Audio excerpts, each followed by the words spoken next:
And it's gone again, but I think it's coming up. I'm trying to tie in a little bit to Professor Oswald's talk, who finished with anisotropic behavior that we see in fiber reinforced materials. And as he said, part of the research I'm doing is working with additive manufacturing.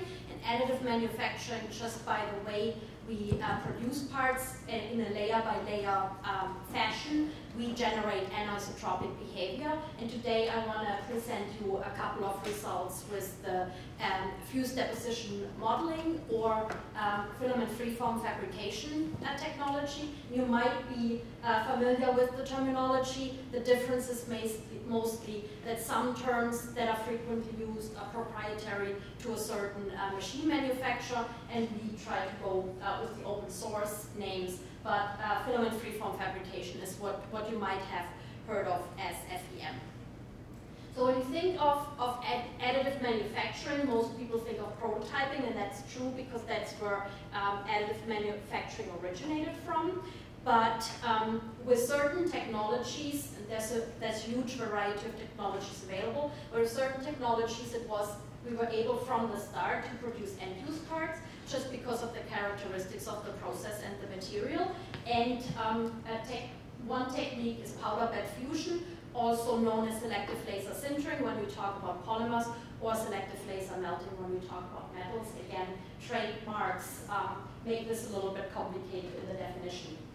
But there are a lot of other technologies that are out there that we think have potential to transition from prototyping to end-use applications, and I'm talking today again about the fused filament fabrication technique.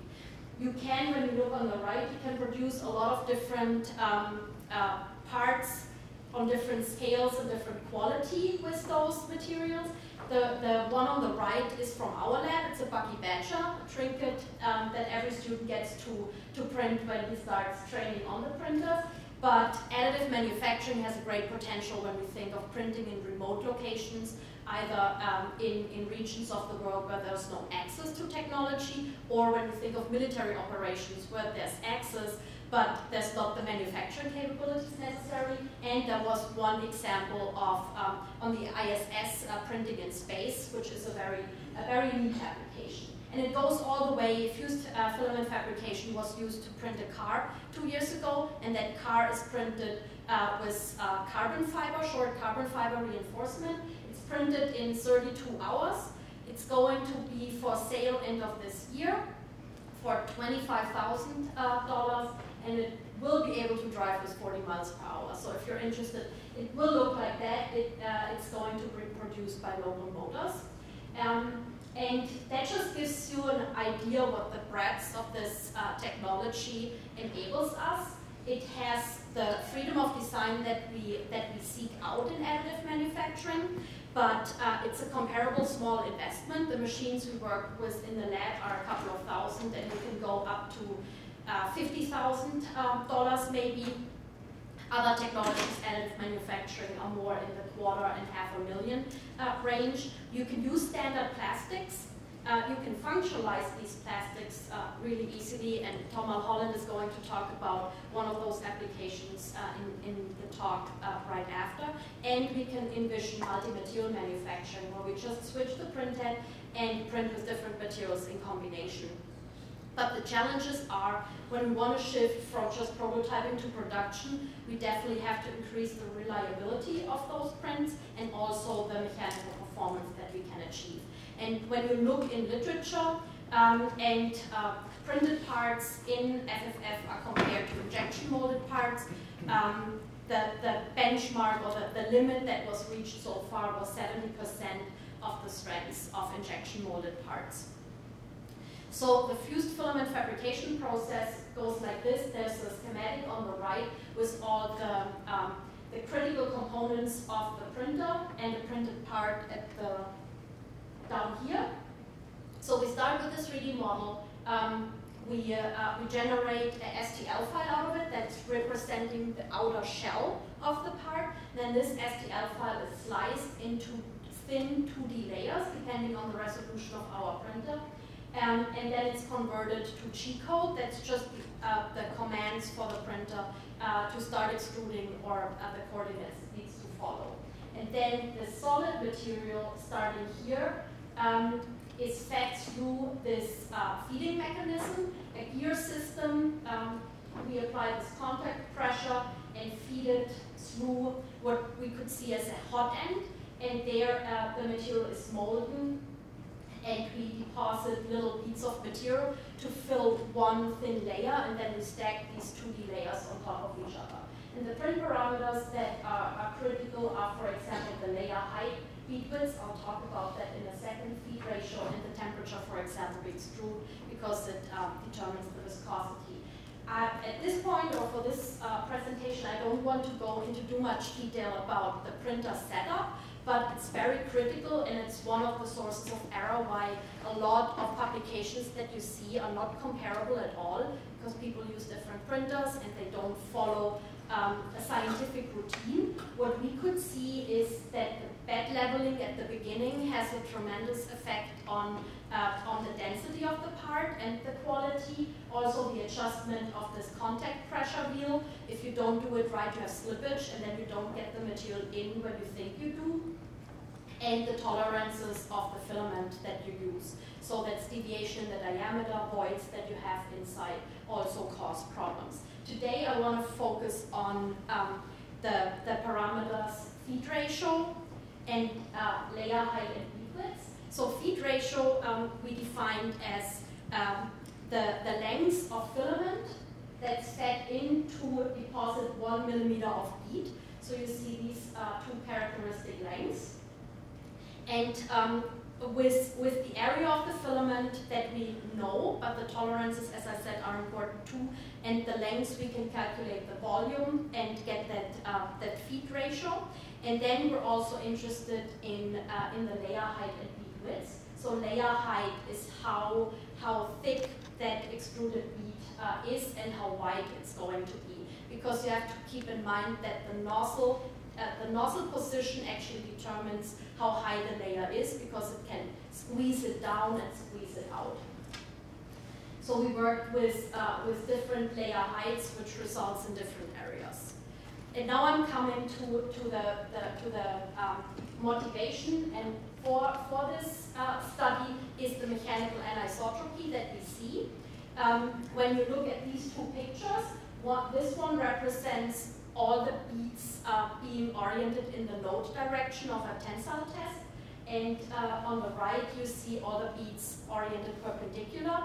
And when they're oriented in load direction, we get the highest strength. Perpendicular, we get the lowest strength, because what we actually test here, when we test in bead direction, we test the strength of the polymer. And when we test perpendicular, we test the strength of the weld line that we create.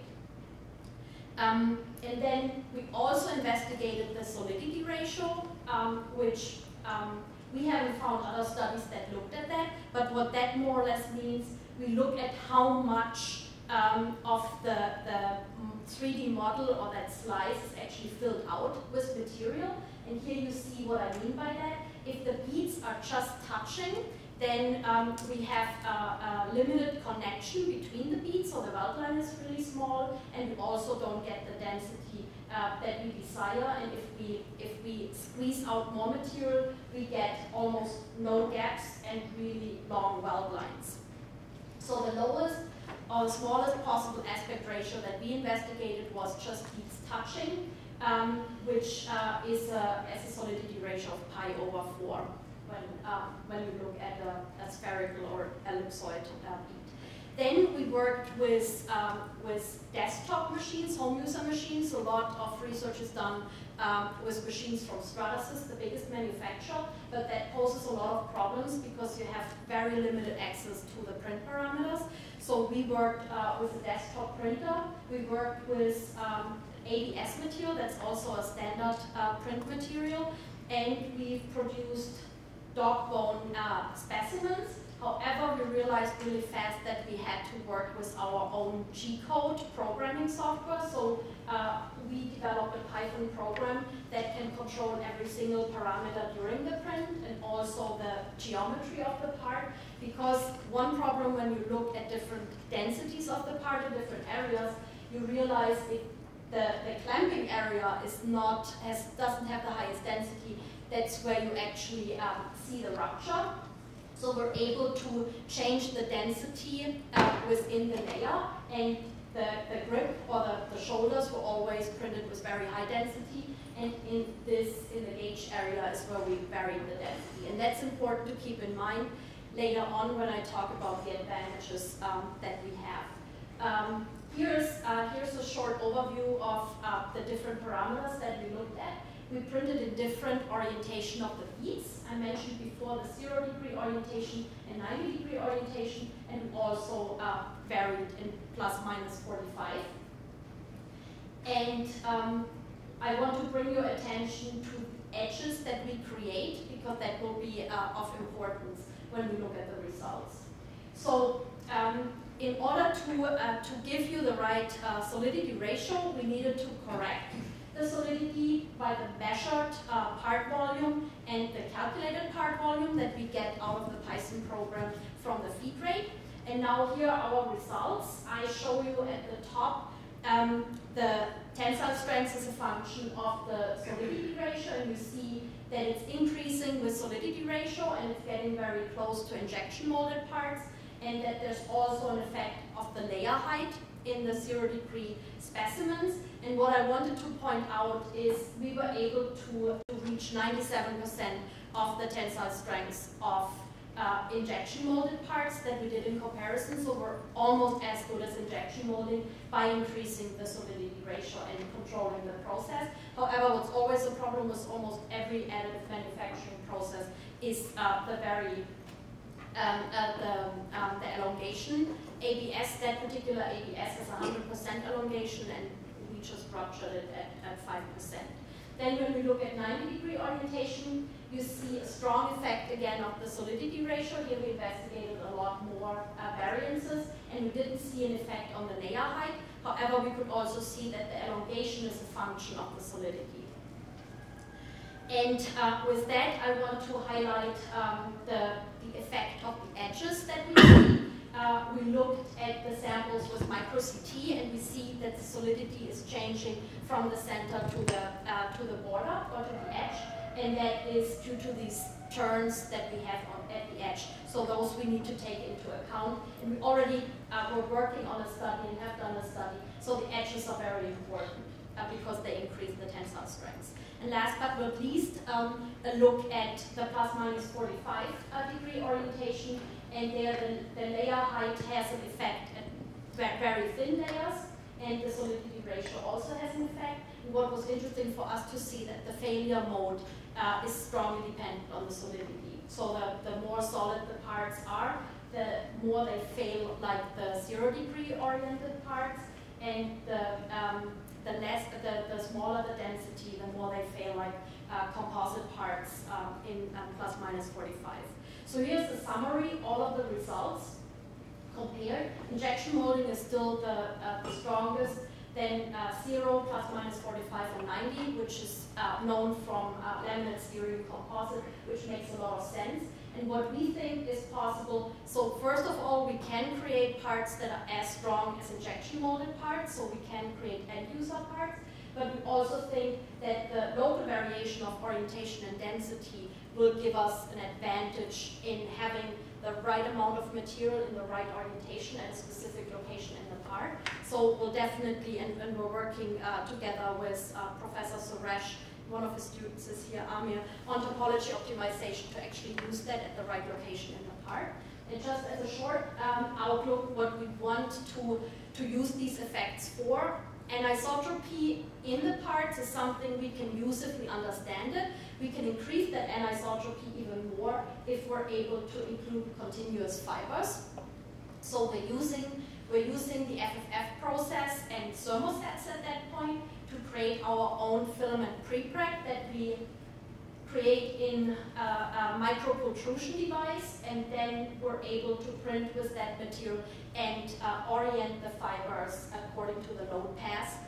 And that's my last slide. We just installed our robot.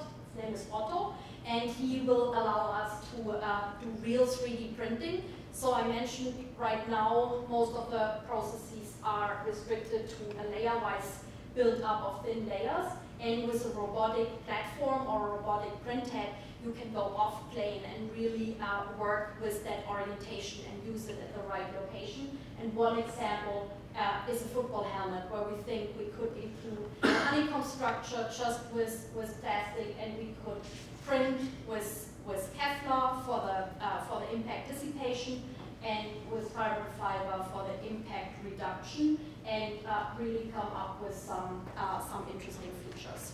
And I leave the slide with all the students who helped generate those results up. I think there's time for maybe one question. Yep, there's time for questions. A couple questions, yeah. Yes? So back to the stability ratio for just a moment. Are there opportunities with the actual tip of the nozzle changing the tip or the shape of the nozzle to get a higher SR? There's nothing done yet. I had a student in my additive manufacturing class last semester who was thinking about something similar. It's not done yet. At this point, the easiest would be to switch print heads with different nozzle dimensions if you print with the same material, and there's a trend to multi-print head machines. But you would be one of the first looking into that, if you wanted to. I'll leave that up to you. Okay. Other questions?